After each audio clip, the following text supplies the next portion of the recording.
Hi, everyone. My name is Kelly Phillips. As Sarah said, I lead brand marketing at Faire, and I'm really excited to invite our panelists up. So I'm going to invite Rachel, Stephanie, and Jimmy to join me. And once they get up here, I'm going to ask them to introduce themselves. And maybe you could start with your name, your business name, and what you offer, your role, and years in business. I'll go first. Okay. Hi, welcome to this lovely event. We just also want to thank you guys for putting this on. So it's important for us as business owners too, just to all connect. My name is Rachel Woolcott. I own Woolly Wax Candles. I'm the founder, curator, and partner now in it. And we do scent curation and collaborative custom scents for businesses and other events. And we also have a little retail shop down the road. We have e-commerce. Yeah, that's kind of what we're doing. So we're just down the road. How many years in business? Oh, right. This is my 9th year in business. So thank you. Jimmy Funkhouser with Faire. We're an outdoor gear retailer. One location here on Tennyson Street. We've been here for 8 years. I'm the founder and owner. We've been here on the street for 8 years. We just recently opened a new location in Grand Rapids, Michigan 2 weeks ago. So Expansion. not busy at all. But yeah, so we started right here on Tennyson Street and happily growing from there. Hi, my name is Stephanie Shearer. I started my first shop in 1999. Pandora on the Hill, Soul House. We've been doing this we're in our 26th year. I am now down to one store, thank goodness. And I am across town. In Denver, that's across the world. I am at Stanley Marketplace in Aurora, Colorado. So I'm like one of the only people probably in the whole room that aren't on Tennyson. Not the only, I know some other people in here. And yeah, Trunk Nouveau, Stanley Marketplace. And I'm so excited. I hope everybody in the room is really excited that they picked Denver or Colorado for this Faire presentation. I think that says a lot about us as a community. And so excited to be here with you guys. Thank you. All right. We do a series of questions at Faire that we call rapid fire. So if you're willing and game, I'm going to fire off a few questions to you, and we'll just go maybe same order. Okay. Early bird or night owl? Night owl. Jimmy? Early bird and a reluctant night owl by virtue of being a business owner. Stephanie? 100% night owl. Like, I went to bed last night at 4 a.m. Like, all night. Oh, That's why I love Faire. Shopping at night. Yeah. I'm a very early bird and very reluctant night owl. Yeah. Coffee or tea? Coffee. You're like, look where you are. Coffee. 3 cups of huckleberry coffee in. Nice. Also coffee, but only cut myself off at 10 a.m. because it'd be crazy. All right. Lastly, if your business could be described in one word, what would it be? Illuminating. Adventure. Joy. I love that. All right, let's get a little more into your background as business owners. Could you tell us a little bit about what led you to be a small business owner? And maybe I'll start with you, Stephanie. Yes, so I was working with runway and homeless youth. I was a counselor, and I always had to have a second job because if anybody's been in the counseling world, you don't get paid anything. And so I always had a retail job on the side, and at some point I decided I could actually do more if I went full retail and then gave back to my community. And so I thought, let's make more money so I can give more, which is what sort of sent me down the retail journey. Cool. What about you, Jimmy? So I had a 10-year corporate gig with Toys R Us and Babies R Us, and one of the difficult things in that environment was finding avenues for expression of my creativity. I think in that environment it was very difficult. And I was self-righteous enough to think that I had good ideas, and I just needed to know if they were good ideas. And I think the only way I was going to know for sure is if I broke out of that environment and tested those ideas in the universe. And I think that was the impetus primarily for starting a small business. But I was always an outdoor junkie. I was always passionate about getting people outside. And opening an outdoor gear shop was truly the perfect coalescence between my professional experience and my personal desire to just get people into the outdoors. So that's where we started. It's amazing. What about you, Rachel? Well, kind of along that line as well. I had a restaurant for 10 years here in town, in the Uptown neighborhood, and I sold it and was kind of trying to figure out what to do next. I've been a chef for over 30 years and just trying to figure out what's next in my life. And I just kind of came to the conclusion that I can't work for anyone else, and I need to follow that passion that I've always had. So I tried to figure out how to parlay that experience into something different, a passion of mine. And through a number of some fun stories, I ended up thinking about scent and how that correlates with taste and how both go to the same part of your brain and evoke memory. And it just intrigued me to a point where I couldn't even think about anything else. So I just kind of focused on that and tried to hone it a little bit. And then 9 years later, here we are. So cool. You guys are, very inspirational. I was telling, I think, Maris out there earlier, I'm like, this is why I really love working with small business owners, is because it really inspires me to be like, what am I going to do next? So thank you for sharing that. We talked a little bit about kind of what inspired you to do it, but what do you love so much that it keeps you motivated through the inevitable challenges? Because I think another thing I was chatting with Stephanie about is there is this illusion that owning a retail store is kind of like you walk in and everything is just magically beautiful, and you run to the back office, you take your sunglasses off, and then everyone else takes care of everything. But that's very little the reality. So I'm curious to hear kind of what keeps you motivated through the hard times. Maybe Stephanie. Okay, so I want to start out by saying probably everybody in this room, because I've been on the other side where I'm listening to entrepreneurs on stage and thinking, oh, I feel that too, or I could be on the stage answering those questions. So first of all, I want everybody to know you could be on the stage, right? I know that. And what we're talking about is a meme that, if you haven't seen it, only people in this room will think it's funny, but it's basically a woman walking in, and she's got a scarf and a beautiful hat, and she walks in and she has donuts for her staff. And she, and it's like, this is what everybody thinks owning a business is like. And then it shows the reality where the woman's walking in carrying too many boxes, and she spills her coffee down the front of her, and her glasses fall off and break. And I think we all know we wear all the hats. And so I think that it's a challenging thing. It's a growth opportunity.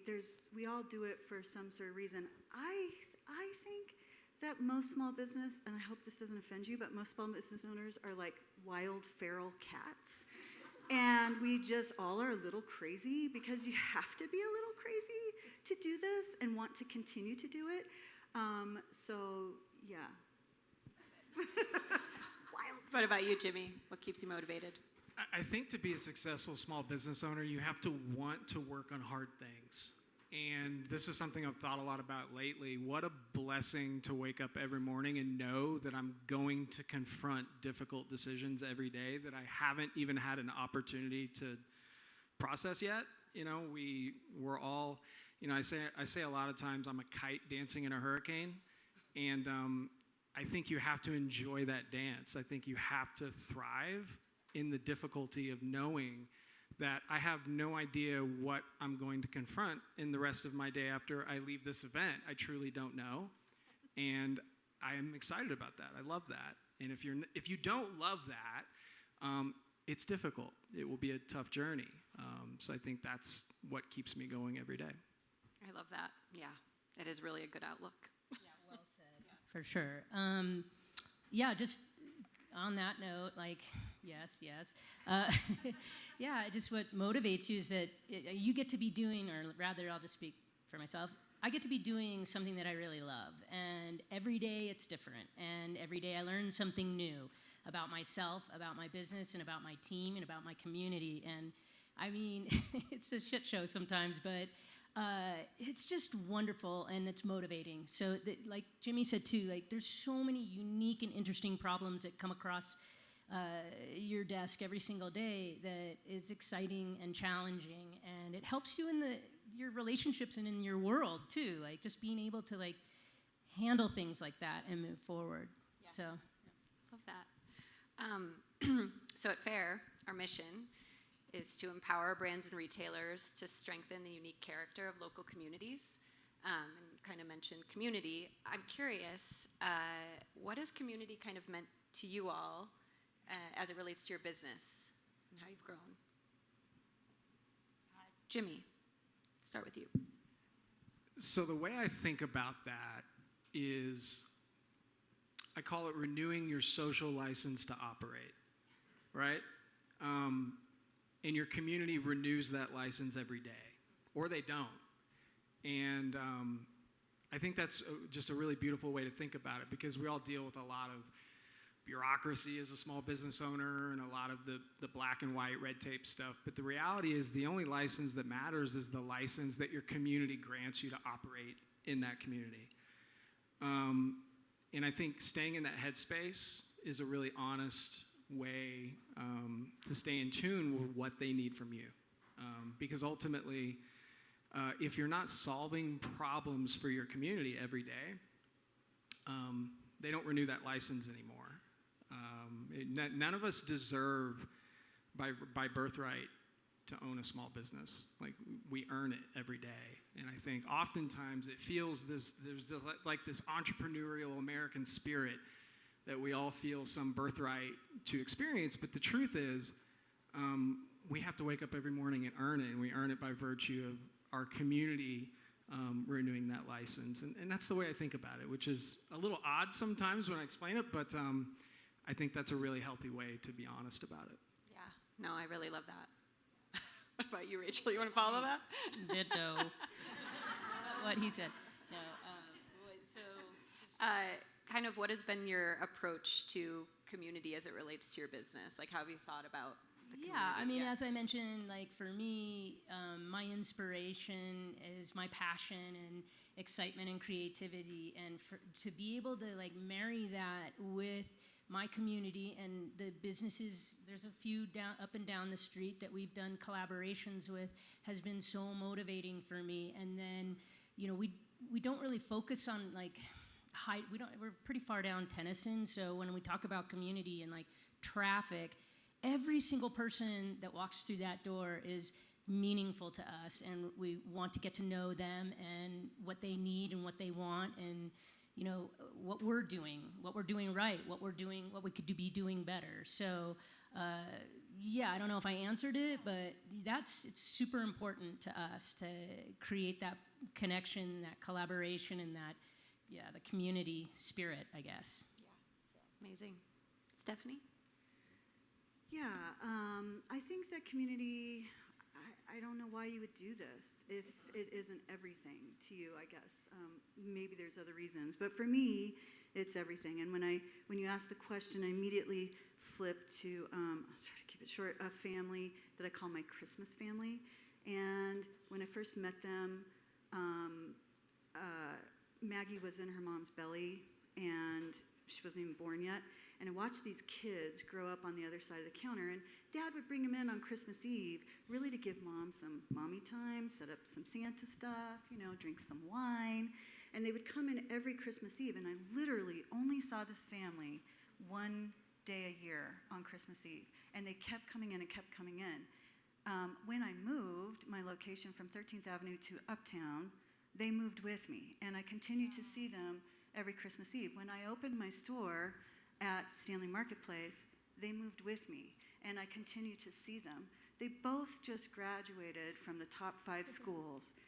But what really hit me this year was that they were at home visiting Mom and Dad, and they were in a really horrific car accident. And both of them are okay, thank goodness. But it really made me understand that I love this family. I feel genuinely love for them.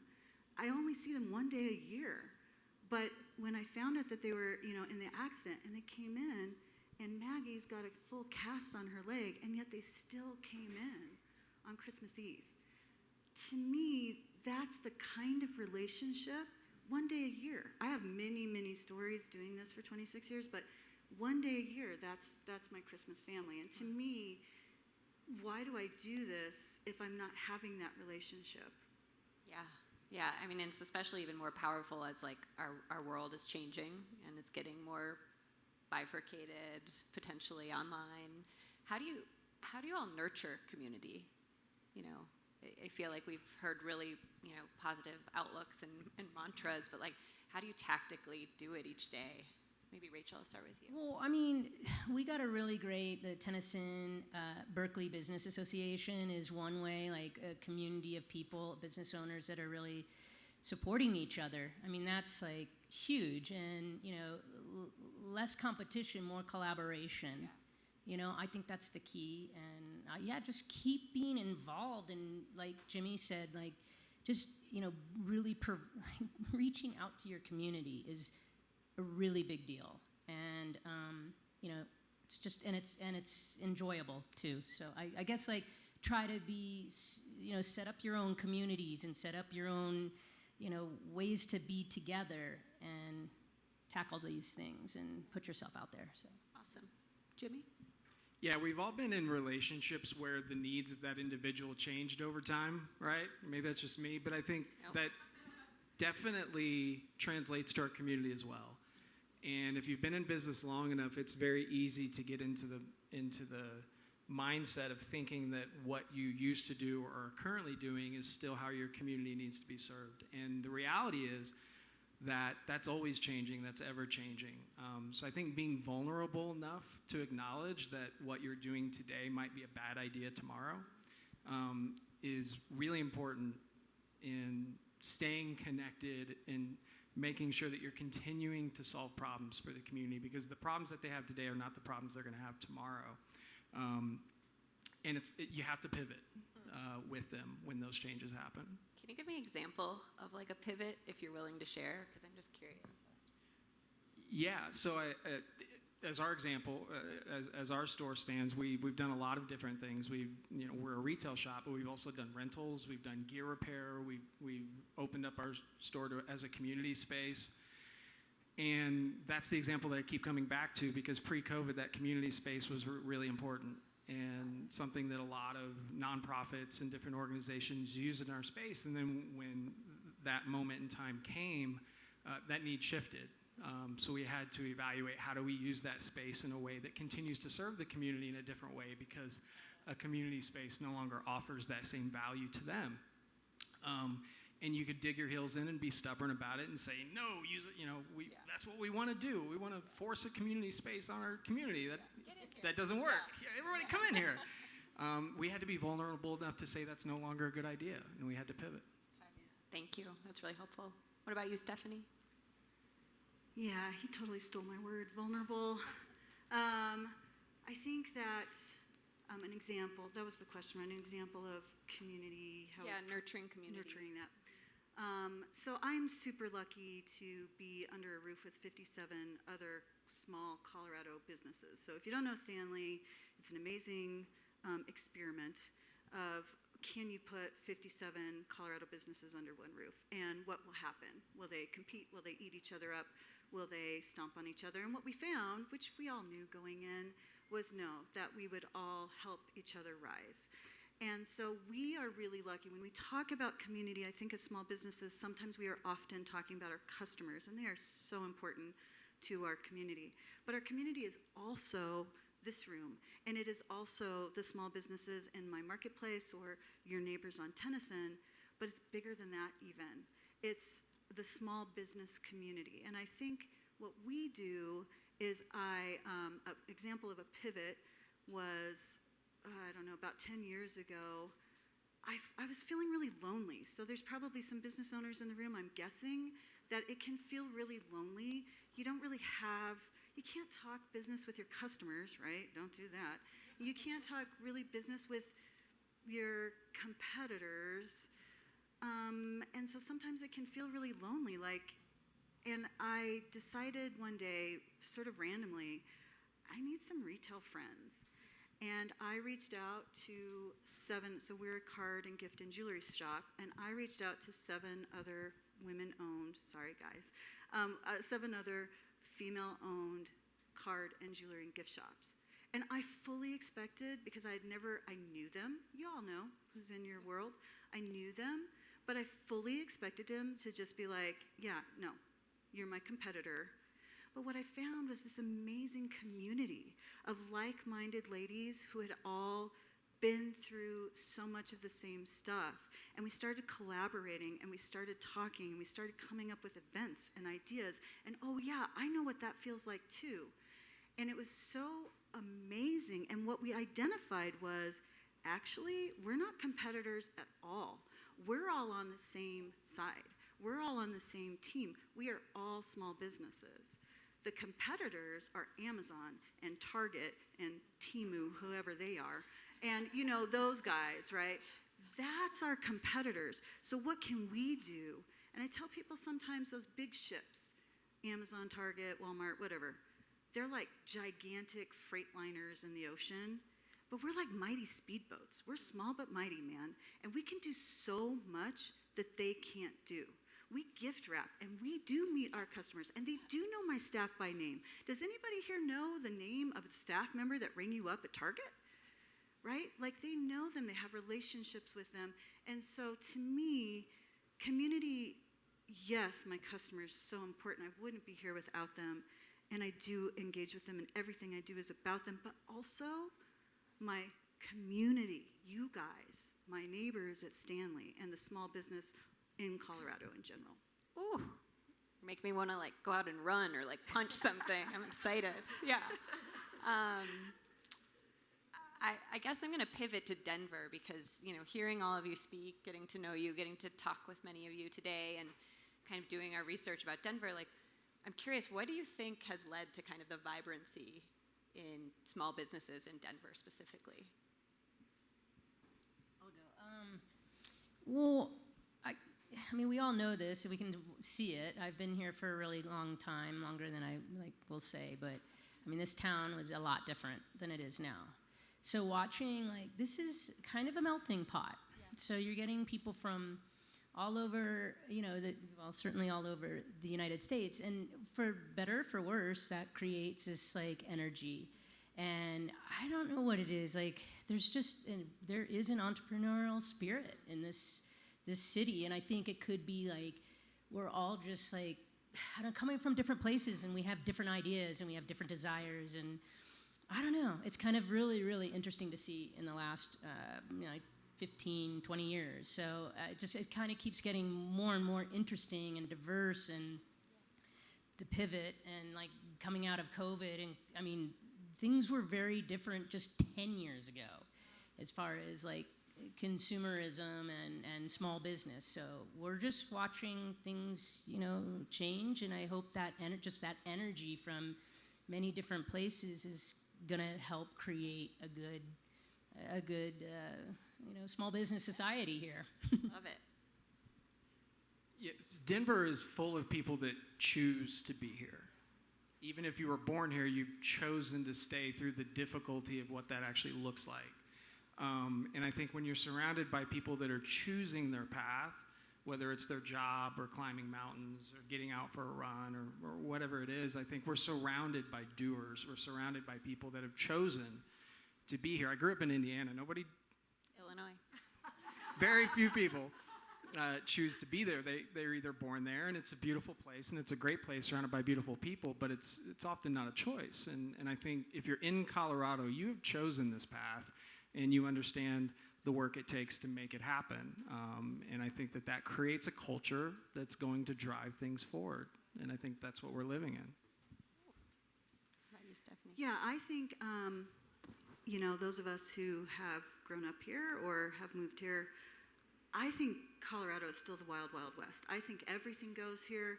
I think that we are the first ones to try stuff. I mean, mushrooms, right? I'm just saying, right? Oh, hey, somebody in the back. we are wild and rogue, and just like when they made this estate, people were running with stakes, literally outrunning their other people to stick it in the ground. And I think that entrepreneur spirit, in my opinion, I love this state, is more than any other place. We can still stake our ground here, and we're still running, and we're still rogue, and anything goes. You know, that's the other thing I love about this state, and it applies to business too, but like, come as you are, right? I don't care what you're into, or what music you listen to, or your pronouns or whatever. Just be here. We love you anyway, and we're so accepting of who you are and how you are that I think that culture, that wild, wild west culture transfers to small business too. And the great thing about that as business owners is don't be afraid to take risks. Try it. If it doesn't work, you can just say, oh, I'm not going to do that again. But, you know, you can try anything. Nothing's too crazy here. Love that. Well, before we wrap up, I want to see if there's anything else you all want to share. Otherwise, I want to open it up for Q&A if anyone has questions for our panelists up here. But the Faire folk will be wandering around after, so no need to focus there. But anything you want to say before I turn it over to Q&A? Go, Jimmy. You got something to say. Yeah. So you are sufficient.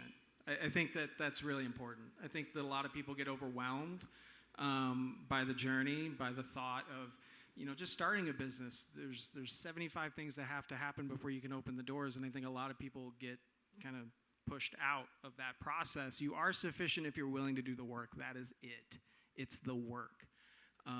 So that's the message I always like to leave people when they ask me. That is, if you're willing to do the work, there's a place for you in that business and on this stage. Yeah, I would always just say, like, be passionate about what you're doing. And that, I mean, yes, you got to put the work in, no doubt, but it's better it feels hella better putting the work in when you're kind of stoked about what you're doing, so. And I would say, I love Jim from SCORE earlier today talking about your financials are your business language. I just highlight that. But with that, take risks. Don't be afraid. Do it. Try it. You can always reinvent yourself. You can always do something else. Be accountable for it. Track it. Did it work? Did it not work? You know, I like to sit down right after I try a crazy thing and write down all the things so that next year I can tweak it a little bit, and every year it gets a little bit better. But don't be afraid to take risks. I'm sure the fact that you even opened a business is taking a gigantic leap. Something that a lot of people just don't do, or they did, and once they started doing it, it was like, oh, this is not fun at all. So the fact that you're even here and you're learning and you're doing those things is fantastic, and just keep doing that. Thank you. Does anyone have any questions?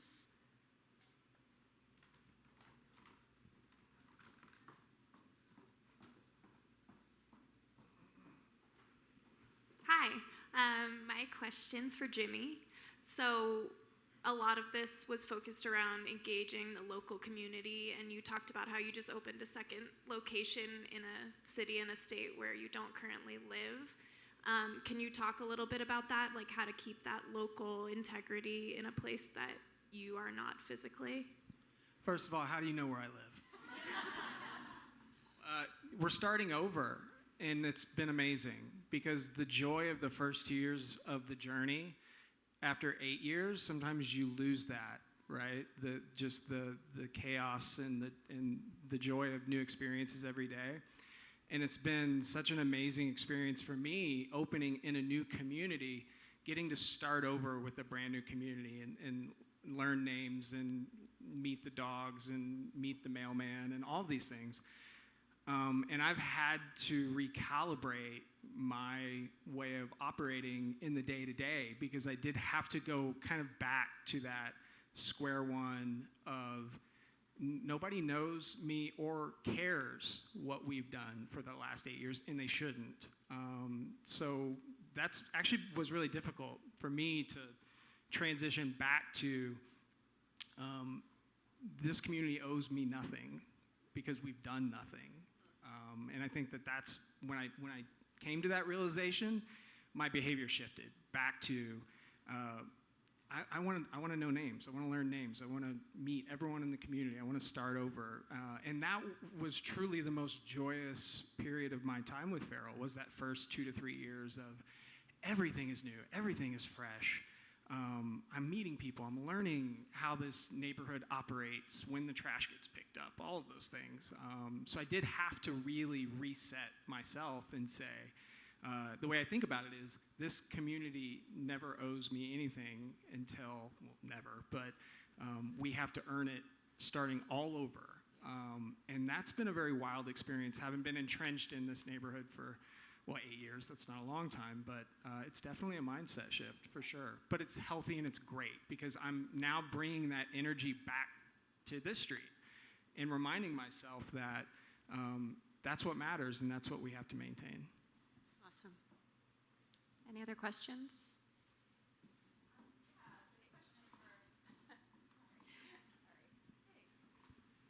Hi, yeah, this question is for anyone who wants to answer it, or even all three of you. It's, if you could go back and give your younger self advice before opening your first retail store, what would it be? Well, I have trademark your name. My first store was called Pandora Jewelry. Anybody ever heard of that? So yeah, we were Pandora Jewelry for 12 years. And I will say, sorry, Pandora Jewelry, we sued them for trademark infringement and won. But you'll notice that my name is no longer Pandora Jewelry. So winning is a concept. But I'm always like, trademark your name. It's worth the money. It is a little expensive. You can do it yourself, but I wouldn't recommend it. Just hire somebody to do it. You did? Oh, good. Yeah, okay. So good. This is going to be surprising advice, having been in a corporate environment and not speaking fondly of it, but my favorite advice to share is some of my favorite advice that I got, which is there is value in making all of your early mistakes with somebody else's money.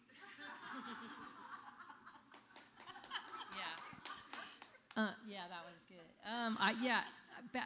I guess I have kind of a theme, but just I would tell my younger self, don't worry, you're going to be okay, and take the risk and just show up. Just show up. Yeah. Awesome. Well, if there's no more questions, I feel like this was a pretty inspirational, and like you guys gave me more than my coffee today. Thank you. Thank you so much for taking the time, Thank you, Stephanie, Kelly. Jimmy, Rachel. Yeah.